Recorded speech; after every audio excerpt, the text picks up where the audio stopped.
AI ಶೃಂಗಸಭೆಯಲ್ಲಿ ಯುವ ಕಾಂಗ್ರೆಸ್ ಕಾರ್ಯಕರ್ತರ ಅರೆಬೆತ್ತಲೆ ಪ್ರತಿಭಟನೆ, ತೀವ್ರ ಟೀಕಾ ಪ್ರಹಾರ ನಡೆಸಿದ ಪ್ರಧಾನಿ ಮೋದಿ. ಗಂಜಿ ಔರ್ ನಂಗಿ ರಾಜನೀತಿ ಎಂದು ವಾಗ್ದಾಳಿ.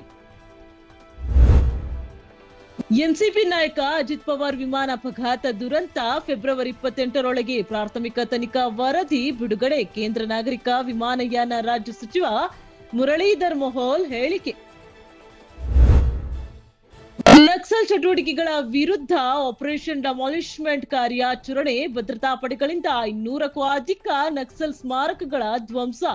ಮಹಾರಾಷ್ಟ್ರ, ಗಡಚಿರೋಲಿ ಜಿಲ್ಲೆಗಳಲ್ಲಿ ನಕ್ಸಲ್ ಸ್ಮಾರಕಗಳು ನಾಶ. ಸಿಎಂ ಸ್ಥಾನ ಬದಲಾವಣೆ ಬಗ್ಗೆ ಸತೀಶ್ ಜಾರಕಿಹೊಳಿ ಪ್ರತಿಕ್ರಿಯೆ. ಕೆಲಸದ ನಿಮಿತ್ತ ಹೊಸದಿಲ್ಲಿಗೆ ಹೋಗುತ್ತಿರುತ್ತೇನೆ, ಬಜೆಟ್ ಬಳಿಕ ಏನಾಗುತ್ತೋ ಅಂತ ಗೊತ್ತಿಲ್ಲ ಎಂದು ಹೇಳಿಕೆ.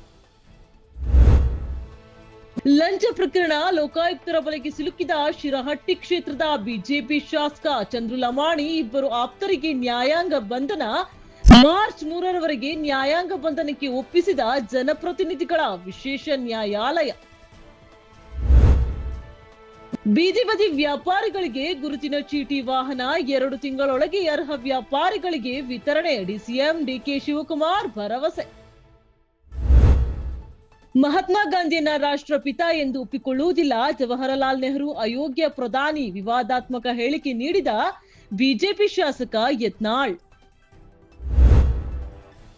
ಜಾಗತಿಕ ಮಟ್ಟದಲ್ಲಿ 10ನೆಯ ರ್ಯಾಂಕ್, ಅಖಿಲ ಭಾರತ ಮಟ್ಟದಲ್ಲಿ 3ನೆಯ ರ್ಯಾಂಕ್. ಎಸಿಸಿಎ ಪರೀಕ್ಷೆಯಲ್ಲಿ ಗಮನಾರ್ಹ ಶೈಕ್ಷಣಿಕ ಸಾಧನೆಗೈದ ಮಂಗಳೂರಿನ ರಾಶಾ ಫಾತಿಮಾ. ಅಫ್ಘಾನಿಸ್ತಾನದಲ್ಲಿ ಅಮಾಯಕ ನಾಗರಿಕರನ್ನ ಗುರಿಯಾಗಿಸಿ ಪಾಕ್ ದಾಳಿ ನಡೆಸಿದೆ, ಸರಿಯಾದ ಸಮಯಕ್ಕೆ ಪ್ರತೀಕಾರ ತೀರಿಸುತ್ತೇವೆ, ತಾಲಿಬಾನ್ ಎಚ್ಚರಿಕೆ.